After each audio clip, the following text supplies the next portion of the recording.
प्रभु यीशु मसीह के नाम से फिर एक बार सभी को धन्यवाद करते हैं। आइए हम छोटी सी प्रार्थना करते हैं। धन्यवाद हो प्रभु।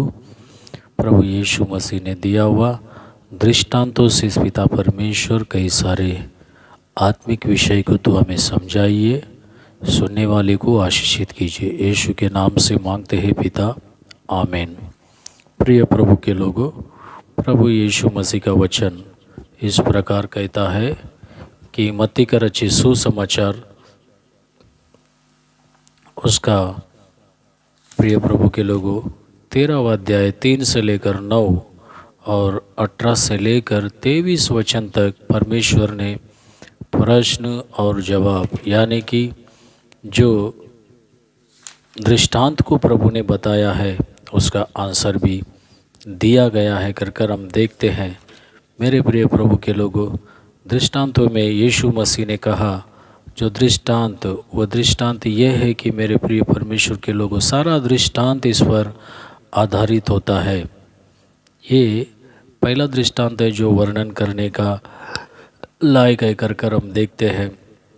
यीशु ने जब इन बातों को जब कह रहा था तो उनके चेले लोग उसे सुनते हुए उसके अंदर की जो गहराई बातों को समझने लगे, उसकी शैली को समझने लगे। तो यीशु मसीह ने उनसे कहा कि अगर ये नहीं समझ में आता है तो फिर तुम दूसरी बातों को किस तरह समझोगे। यीशु ने जब दृष्टांत दिया तो वहाँ पर देखते हैं कि रास्ते के किनारे पर पहरों से कुचला गया भी कर हम देखते हैं। रास्ते के किनारे पर बी बोने वाला जब बी बो रहा था तो वो बी रास्ते के किनारे पर गिरकर वो कुचला गया। मेरे प्रियो, इसका आध्यात्मिक अर्थ है कि मेरे प्रियो देखिए, हम देखते हैं कि मत्ती का रचित सुसमाचार 23वां अध्याय पहला वचन से 29 वचन तक हम देखते हैं कि ये इसलिए कुचला गया है कि विकास का सिद्धांत मतलब विकास लाने का कोशिश में पड़े हुए थे, इसलिए वो कुचला गया। मतलब विकास का सिद्धांतों से कुचला गया।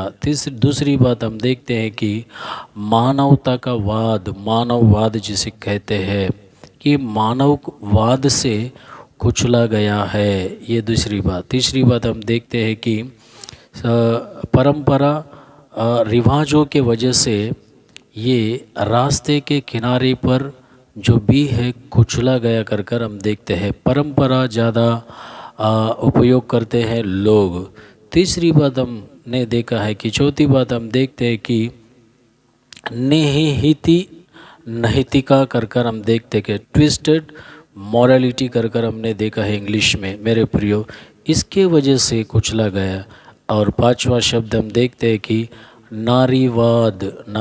नारी के बारे में बहुत सारा बातें को मूसे के दिनों में भी, यीशु मसीह के दिनों में भी एक स्त्री को लेकर बहुत सारी जो बातों को किया गया है कि मानव का हृदय इस प्रकार था कि उसी प्रकार से प्रभु यीशु मसीह के सामने भी वे लोग अपने मन को प्रकट किया। उसके लिए परमेश्वर ने और मूसा ने भी कई सारे जवाब दिया, जूना नियम में, नया नियम में।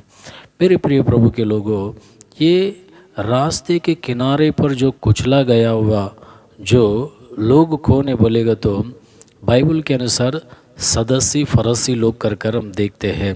सदस्सी फरसी लोग, क्योंकि वे लोगों ने विकास का सिद्धांत को लेकर, मानवता का वाद को लेकर और परंपरा रिवाज को लेकर और नैतिकता को लेकर, नारीवाद को लेकर ज़्यादा वे लोग उलझे हुए थे या फिर उसका अनुसरण, उसका पालन कर रहे थे। इसलिए वो भी रास्ते के किनारे पर गिरने वाला बन गया कर हम देखते हैं। मतलब दूसरे कार्यों के ऊपर ज़्यादा वे लोग मगन थे, मन लगाए थे।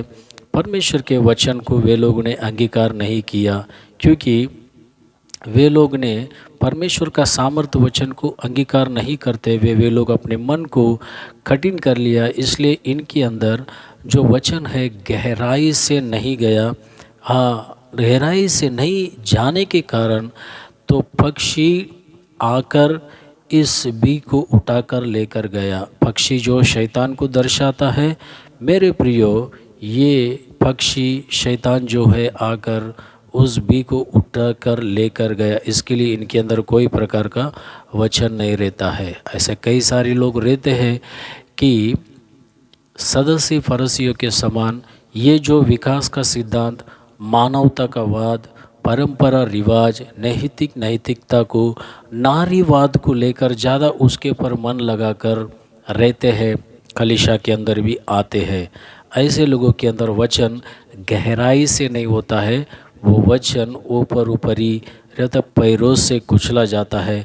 ऐसे कठिन मन वालों के अंदर वचन नहीं रहता, इसलिए शैतान आता है, इनके अंदर का सारा जो वचन को जो है उठा कर लेकर जाता है। ये पहले झुंड के लोग कर पवित्र शास्त्र में यीशु मसीह दृष्टांत के रूप में बताया गया है। इनके अंदर गहराई से वचन नहीं गया है मेरे प्रियो, क्योंकि इनका मन हर समय जो है धरती के जो वस्तुओं पर ही लगा हुआ रहता था। आज भी बहुत सारे लोग हैं कि धरती के ऊपर ही, धरती के वस्तुओं के ऊपर ही, धरती के चीज़ों के ऊपर ही अपना मन लगाए बैठे रहते हैं मेरे प्रियो।